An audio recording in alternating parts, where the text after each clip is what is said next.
السلام علیکم۔ Social media پر ایک واقعہ پڑھنے کو ملا۔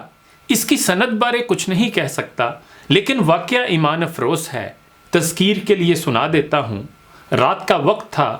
حضرت ابراہیم بن ادھم رحمۃ اللہ علیہ جو ایک نامور بزرگ گزرے ہیں، وہ ایک بازار سے گزر رہے تھے۔ انہوں نے ایک نوجوان شرابی کو مدہوش بازار میں گندگی کے ڈھیر پر پڑا دیکھا۔ آپ رک گئے۔ آپ نے نوجوان کو اٹھایا، اپنی چادر سے اس کا گرد آلود منہ صاف کیا۔ نوجوان کے حواس بحال ہوئے۔ اس نے انہیں پہچان لیا اور نہایت شرمندگی سے عرض کیا، یا حضرت، یہ آپ نے کیا کیا؟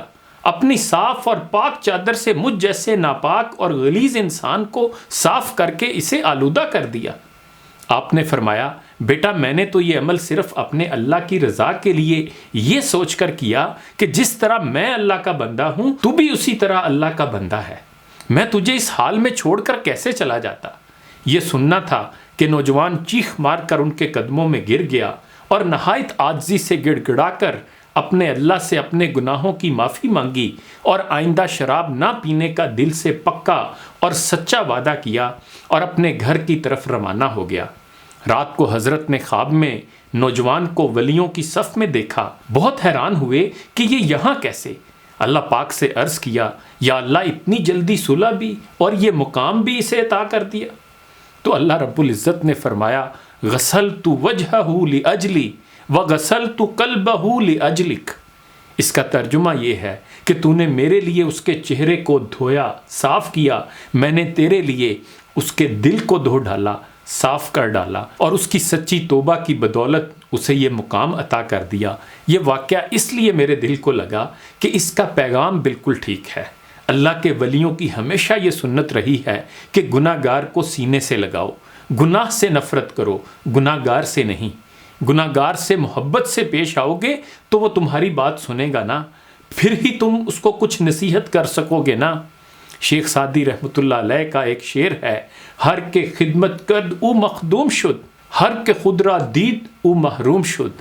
شیخ سعدی رحمۃ اللہ علیہ کے اس شعر میں ایک دنیا سمائی ہوئی ہے۔ اس عظیم شعر کا مطلب یہ ہے کہ جس انسان نے خدمت خلق کو اپنا شعار بنا لیا، وہ آخرکار انسانوں کی نگاہ میں عزت اور بلند مرتبے کا حقدار ہو گیا۔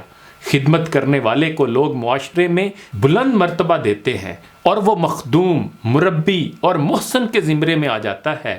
شعر کا دوسرا مصرع ہے، ہر کے خود را دید او محروم شد، یعنی جس انسان نے خود اپنے آپ کو دیکھنا شروع کر دیا، بس اپنا ہی خیال رکھنا شروع کر دیا، ہر چیز میں اپنا ہی فائدہ دیکھنا شروع کر دیا، خود اپنی خدمت کرنی شروع کر دی، وہ بالآخر محروم ہو گیا، یعنی ایک اعلیٰ وصف سے محروم ہو گیا، کردار و اخلاق کے اعلیٰ جوہر سے محروم ہو گیا، سربلندی اور سرفرازی سے محروم ہو گیا۔